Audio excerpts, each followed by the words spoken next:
Aujourd'hui, je vais partager avec vous un concept sur lequel je bosse depuis un moment. Je pense que je sortirai sans doute un travail un peu plus développé là-dessus parce que ça me paraît fondamental. Ça fait partie de ce que j'appelle des lois naturelles, hein. Et ce concept, c'est celui des cycles. Et pourquoi c'est important? Tout simplement parce que quand on est capable de reconnaître en fait ces lois naturelles et ces lois cycliques, hein, qui régissent l'univers dans lequel on évolue et qui régissent nos vies aussi, eh bien, plutôt que de lutter contre un truc qui est quelque part inexorable, eh bien, on apprend à reconnaître justement ces cycles qui se développent dans nos vies, dans nos sociétés, dans la nature,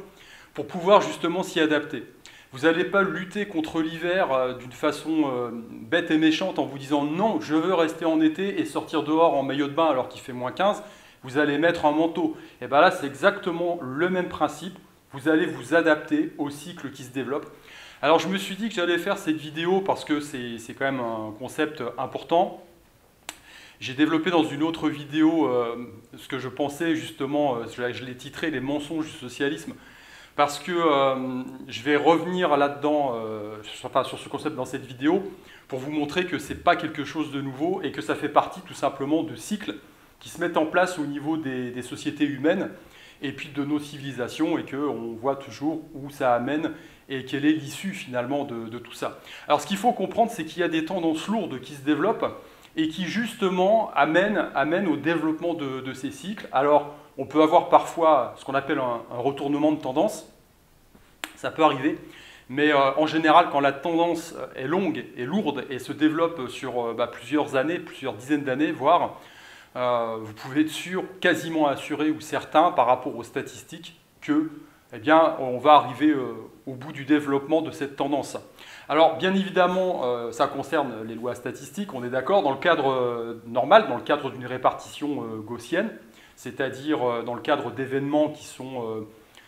comment dire, entre guillemets normaux. Maintenant, il y a toujours ce qu'on appelle le signe noir, le fameux Black Swan, hein, qui est un concept qui a été développé entre autres par Nassim Taleb dans un de ses ouvrages, et qui tout simplement stipule que parfois, eh bien, il y a un événement qui n'était pas prévisible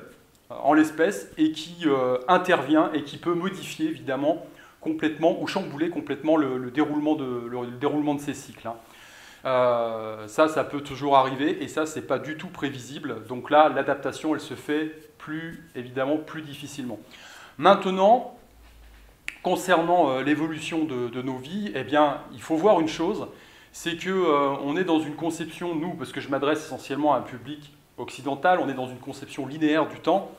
mais ça n'a pas toujours été le cas, parce que les civilisations plus anciennes, et y compris celles qui nous sont antérieures, mais de la même culture que la nôtre, hein, je pense aux Celtes, je pense à ces civilisations-là, aux Indo-Européens par exemple, avaient une conception différente qui s'apparente plus à celle que l'on peut retrouver aujourd'hui en Orient, et qui est une conception cyclique du temps, conception cyclique de l'histoire, conception cyclique de la vie tout court. Alors,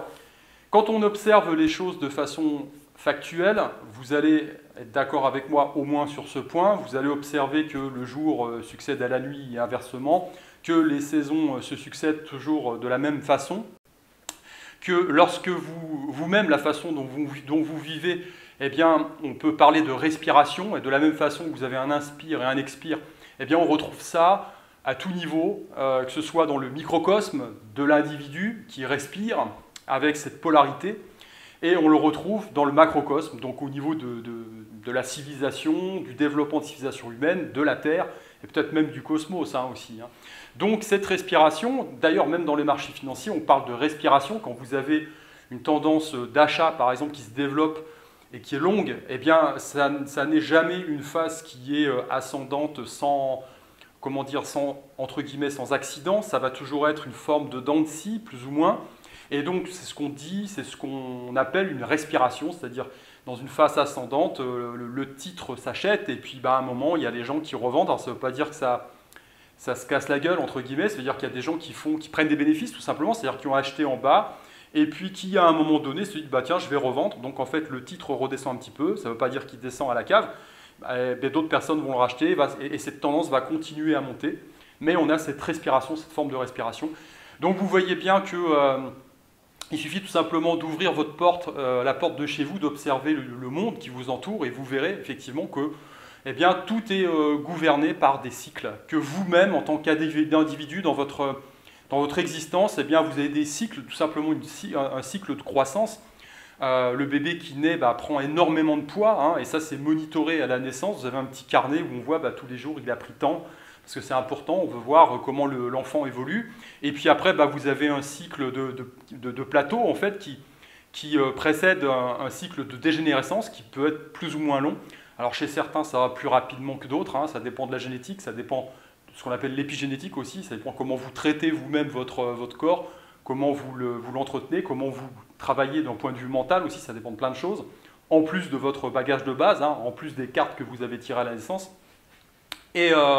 donc à cette phase de dégénérescence, eh bien, succède évidemment la mort qui elle-même est le début finalement d'un autre cycle. Voilà, alors, du moins dans ma conception et dans la conception des civilisations anciennes, on est dans ce cadre-là. Hein, Puis là, on va même plus loin au niveau philosophique et entre guillemets religieux, spirituel. On est dans le cycle des réincarnations, etc. Mais là, on va un peu au-delà de ce que je voudrais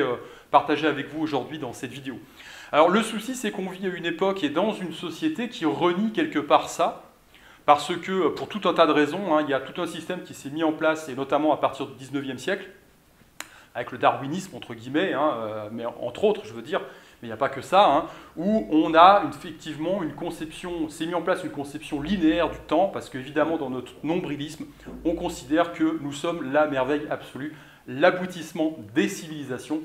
et on ne veut pas considérer, on a une ligne de temps qui est mise en place avec une forme d'évolution. Évidemment, il y avait un singe au début, qui a succédé à une bactérie, et puis ça a donné cette merveille que nous sommes aujourd'hui, puis avant, il n'y a rien eu, je veux dire. Voilà. Donc les pyramides ont été construites par des mecs qui tapaient sur des cailloux, évidemment, bien sûr.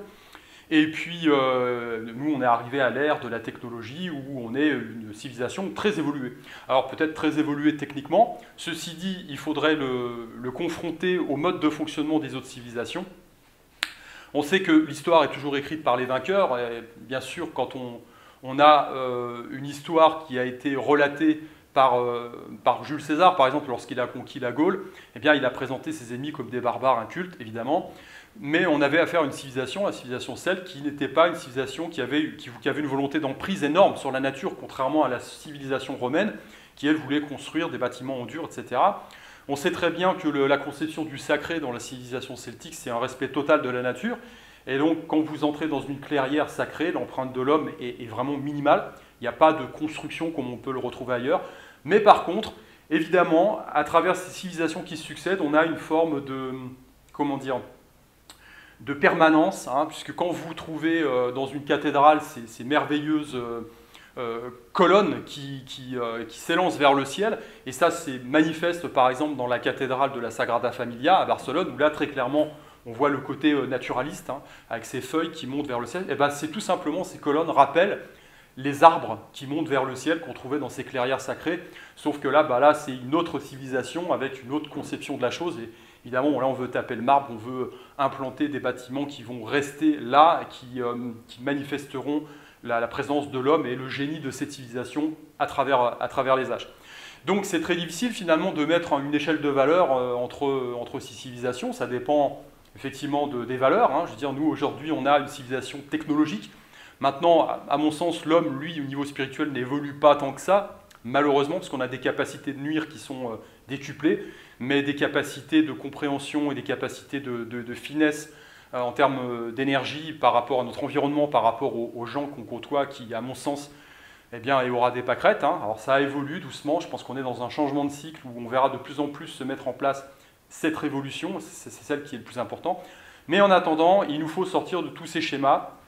Donc, on a effectivement deux conceptions qui s'opposent, hein, une conception linéaire du temps d'un côté et une conception cyclique à laquelle moi je souscris pleinement. Voilà, donc il y a plein de preuves, hein. Je veux dire, plus on remonte le temps, plus on voit les vieux bâtiments, que ce soit en Amérique latine ou même en Égypte ou ailleurs, au Proche-Orient, plus on remonte le temps, plus on s'aperçoit qu'on a affaire à des bâtiments avec des pierres, par exemple, qui sont immenses, qui sont énormes, et plus c'est vieux, plus c'est gros et plus c'est fin. Donc, même encore aujourd'hui, nos ingénieurs se posent des questions pour se dire, mais avec tous les moyens technologiques actuels, de notre civilisation bien sûr, et nos connaissances, on serait incapable finalement de reproduire ce genre de construction. Donc ça laisse effectivement, ça ouvre la porte à plein d'interrogations concernant les gens qui nous ont précédés et peut-être ceux qui vont suivre derrière notre civilisation. Alors, ce grand préambule mis en place, pourquoi finalement? Parce que quand vous êtes dans une conception cyclique des choses, vous allez développer un regard plus fin sur les événements, sur ce qui vous entoure, sur votre façon de fonctionner, et vous n'allez pas, entre guillemets, lutter contre de façon bête et méchante, parce que c'est vous opposer finalement aux lois de la nature, et c'est quelque part vous emmener dans le mur, parce que vous ne pourrez pas lutter contre ça. Comme je le dis tout à l'heure, quand l'hiver arrive, eh bien, vous troquez votre maillot de bain contre une doudoune chaude. Voilà, je veux dire, c'est un exemple simpliste, mais c'est un petit peu ça l'idée. C'est que lorsque vous voyez se développer les cycles au niveau de votre environnement, de votre civilisation, de votre groupe humain, eh bien vous cherchez plutôt des solutions pour vous adapter, plutôt que de vous agripper, de vous accrocher à ce qui bientôt ne sera plus. Voilà, parce qu'il y a un changement, c'est comme ça, et il faut savoir capter l'air du temps pour pouvoir s'y adapter. Et on compare souvent notre civilisation à la civilisation romaine, hein, qui est quelque part la plus présente dans la ligne du temps actuelle par rapport à nous. Donc on a des datas sur cette civilisation, comment elle s'est constituée, comment elle s'est développée, comment elle s'est effondrée.